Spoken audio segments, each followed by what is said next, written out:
er is een krokodil in huis. Toen Brechtje naar school liep, vermoedde zij niet dat er thuis iets onverwachts gebeurde. Eenmaal per jaar had Brechtjes moeder het te pakken. Het superstofzuigervirus. Normaal stofzuigde ze alleen de woonkamer en de hal. Maar nu deed ze alles. Ze stofzuigde het hele huis van onder tot boven.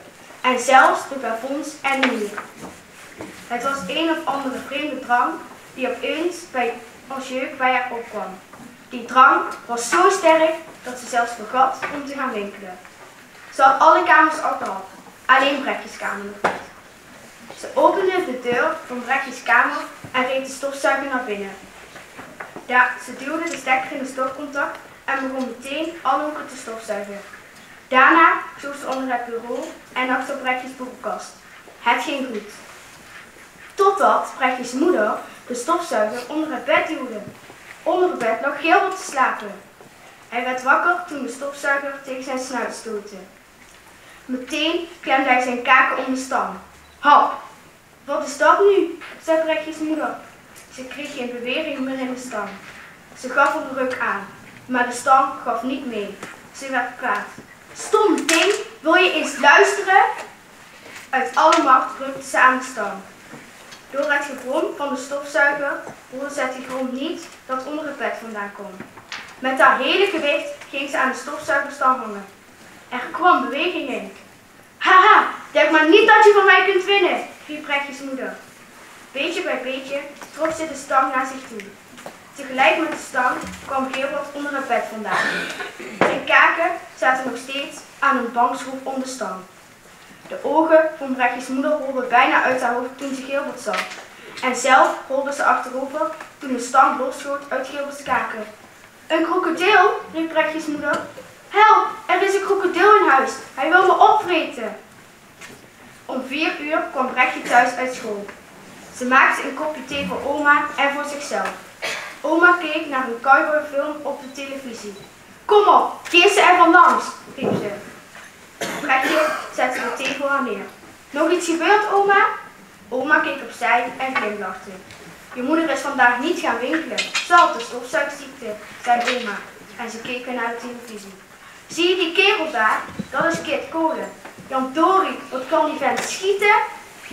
Brechtje was geschrokken. Maar waar is ze nu dan, oma? Ze is toch niet in mijn kamer geweest? Oma haalde haar schouders op. Vanmiddag hoorde ik haar een keer gillen. Maar daarna werd het lekker rustig en kon ik op mijn gemak televisie kijken. Brechtje dronk haar thee niet op en ging snel naar boven. Ze merkte meteen dat er iets aan de hand was. De deur van haar kamer stond op een kier. Toen ze naar binnen ging, vond ze daar de stofzuiger. Mama is in mijn kamer geweest, dacht Brechtje verschrikt. Boven op de stofzuiger lag Gilbert. Hij grijnsde blij toen hij Brechtje zag. Brechtje zag dat Gilbert ergens op kauwde. Waar kauw jij op, Gilbertje? Zei ze. Geef eens hier. Gilbert opende zijn bek en Brechtje trok het fijn gekauwde ding tussen zijn tanden uit. Zij herkende het meteen. Het was een slipper van haar moeder. Bestraffend keek Brechtje Gilbert aan. Oei, Gilbertje, jij hebt toch niet... Nee, dat is te gek om los te lopen, dacht Brechtje. Gilbert zou mama heus niet opeten. Hij houdt niet van vette hapjes. Ze aaide de krokodil over zijn snuit. Waar is mama, Gilbert? Ben je van haar geschrokken? Gilbert ziepte met zijn staart en beet Brechtje liefkozend in haar arm. Straks gaan we spelen. Nu moet ik eerst mama zoeken. Ze liep de overloop op. Eerst keek ze in de slaapkamer van haar ouders, maar daar was haar moeder niet. Opeens hoorde ze een zacht gekreun in de klerenkast. Brechtje klopte op de deur van de kast. Mama, ben jij daar? Het gekreun werd luider.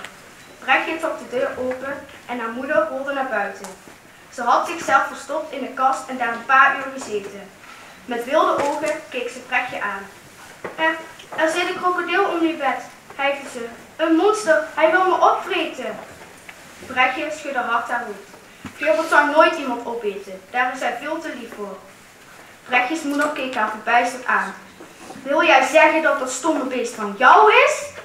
Brechtje knikte. Hij komt uit het ei dat ik gewonnen heb. Brechtjes moeder knipperde met haar ogen. Toen schudde ze haar hoofd. Bedoel je die vieze kleine hagedis? Het was geen hagedis, zei Brechtje. Ik heb nooit gezegd dat het een hagedis was. Papa zei dat en hij zei ook dat ik hem mocht houden. Brechtjes moeder giechelde op een vreemde manier. Oude, je bent gek, dat beest moet eruit. Direct.